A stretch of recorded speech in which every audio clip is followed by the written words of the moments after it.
Welcome to HPC News Bytes, a weekly show about important news in the world of supercomputing, AI, and other advanced technologies.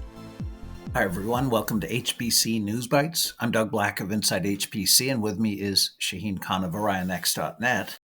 Long thinking could be the next big thing in AI. It's a term used by Jensen Huang during a recent NVIDIA earnings call. And according to an article in the Wall Street Journal, it, quote, has the potential to reduce or eliminate the errors that frequently pepper the instant responses generated by large language models like ChatGPT.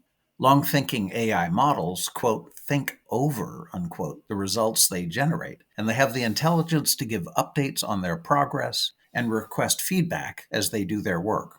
The journal noted that OpenAI's long thinking technology was seen in September with the launch of their O-series models, which take longer as they reason through complex tasks and take on harder problems than previous models in science, coding, and math. We need several more milestones in the world of AI as progress continues, and long thinking expands on two types of human thought. What psychologist Daniel Kahneman, who passed away earlier this year and had won a Nobel Memorial Prize in economics, called System 1 and System 2. The analogy used to describe this is a professional camera that has an automatic setting for quick shots, but it also has various manual controls for expert photographers to go beyond the quick take and optimize for particular situations or effects. Long thinking is only one approach under development to enhance AI outcomes and decisions. Another is having multiple AIs or AI agents work as a team, as we discussed in a previous episode, or using specialized and generalized models together on the same problem. A market is created every time there is a successful standard in networking, and there's a wide spectrum for such standards, given requirements for distance, bandwidth, latency, coherency, whether it's wired or wireless, etc. At the top end, we have chiplets, then motherboards, racks, rows, across the data center, campus-wide, all the way to the whole internet. That means standards like UCIe, PCIe, down to Ethernet, and everything from fiber optic cables to undersea cables, cellular 5G and LTE, and then Wi-Fi, Bluetooth, Zigbee, NFC, and several others. The market is ignited when companies join the standard and signal that they will be investing in it, and products are coming.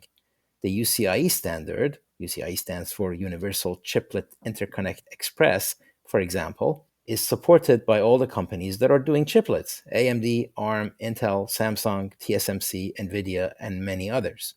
Right below that, we have UALink, driven by the Ultra Accelerator Link Consortium, and focusing on high-speed, low-latency, high-coherency interconnects for accelerators in a scale-up mode. NVIDIA was already down this path a few years ago with its own NVLink, so this standard needs to catch up to NVLink before NVIDIA might adopt it.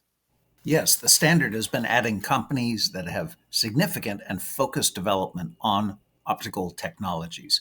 Lightmatter is the newest member in addition to Light Intelligence, Alpha Wave Semi, Astera Labs, and Credo. Lightmatter said it will apply its 3D stacked photonic engine for accelerator-to-accelerator communications, enabling high-performance and AI clusters. As we see silicon photonics interconnects edge toward viability, Lightmatter's work with the UALink may be a step in the direction of commercial adoption of what could be a revolutionary interconnect technology. In the blockbuster licensing case brought by Arm against Qualcomm, a jury last Friday unanimously decided on 2 of 3 counts in Qualcomm's favor, but it deadlocked on whether Nuvia, acquired by Qualcomm in 2021, breached its own agreement with Arm. Now Arm plans to demand a retrial on that part of its lawsuit. Qualcomm won its legal fight with Arm over charges that it violated licensing agreements related to its Snapdragon X processors, which feature Orion cores originally developed by Nuvia for data center processors under a different license agreement with Arm. Qualcomm has been a long-term licensee of Arm and does not lack in legal expertise, so the common presumption is that its license covers what it needs to. Also, Qualcomm, via its subsidiary Qualcomm Technologies Inc., acquired a company called Nuvia in 2021 for $1.4 billion. Nuvia had its own license with Arm. Legal contracts are like Turing-complete code, and they need to be airtight. Sometimes it's hard to verify that they cover exactly what they need to cover, no more, no less.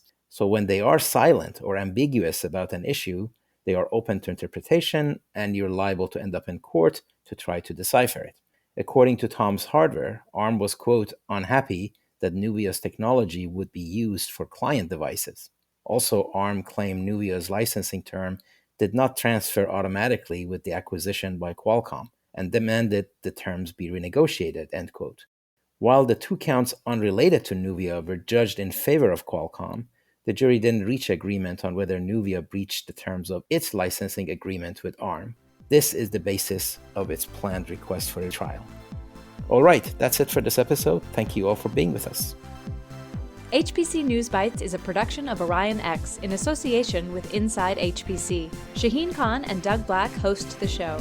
Every episode is featured on InsideHPC.com and posted on OrionX.net. Thank you for listening.